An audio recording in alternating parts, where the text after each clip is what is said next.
28 straight videos. We did it. That was so much work. What'd you say? It's a leap year. I have to make another video? I don't have anything left to say. I'm just kidding, guys. There's always more to say about drawing. This is a never-ending topic. And we haven't even actually talked about how to make marks on the paper. Like, how do you create beautiful lines on the paper? My name's Kenzo, this is Love Life Drawing. This is the last session of Figuary. And you know what, last year, Figuary 2019, we did talk about how to put down nice lines on the paper.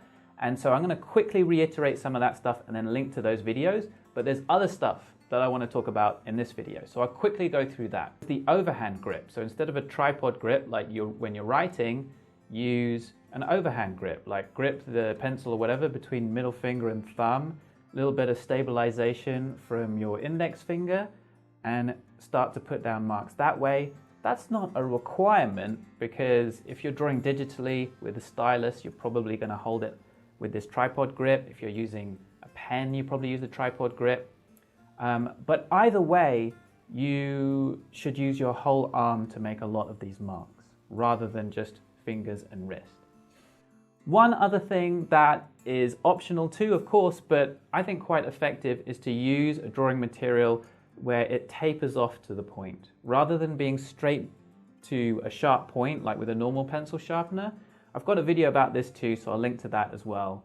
But it just means you can put down the side of the lead, and you can put down different amounts of it. So you could do kind of thinner lines or thicker lines, you know, fat, soft marks and hard, thin marks, and all different stuff in between when you sharpen the pencil like this.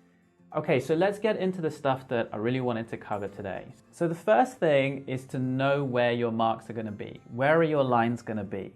If you can envision that and see that on the paper, it's going to mean that rather than finding your way as you draw, which is totally fine if you're a beginner and your marks are kind of scratchy and hairy because you do lots of little lines to kind of figure out where the line should be.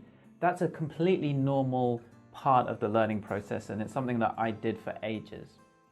But if you're ready to sort of, if you can like envision now the marks that you need to make that we've been working on this month, maybe now you can start to commit to those lines from the beginning, rather than finding your way with them slowly, small line by small line. You can make bigger curves using your whole arm because you can see it on the paper.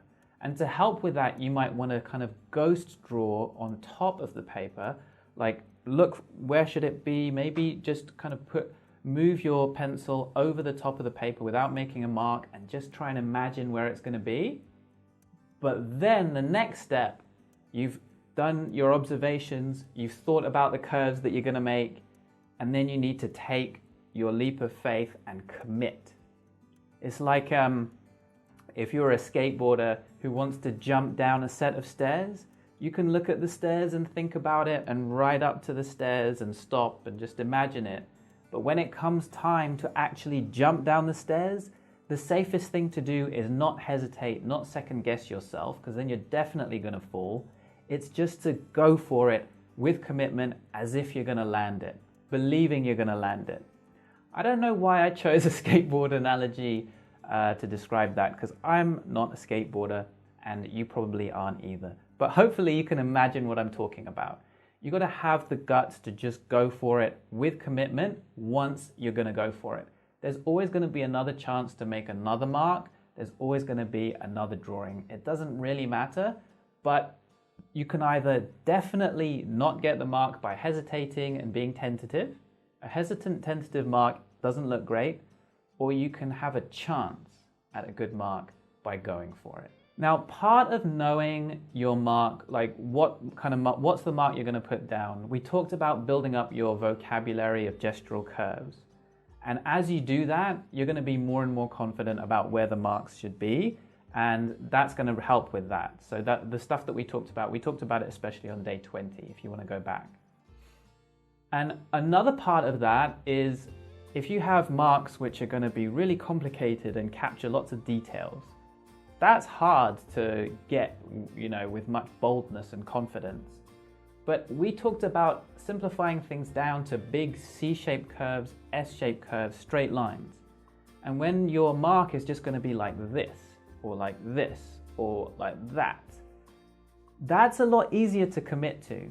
So that's another reason it's good for the drawing to simplify it. It's also good for your mark making. When your marks are super simple, it's way easier to make them look good too. Another skill where you need to build up your muscle memory, we talked about using your whole arm. You've got to build up muscle memory. It takes time. The other one is the light touch with the marks. If you can learn, maybe do a warm-up before the session where you just lightly kind of let the pencil skim across the surface of the paper, and you just gently increase the pressure, and you can see, especially if you're using like a soft pencil or these charcoal pencils or pastel pencils, you'll find that it doesn't take that much to put down an interesting mark on the paper. You don't need very much pressure or anything like that.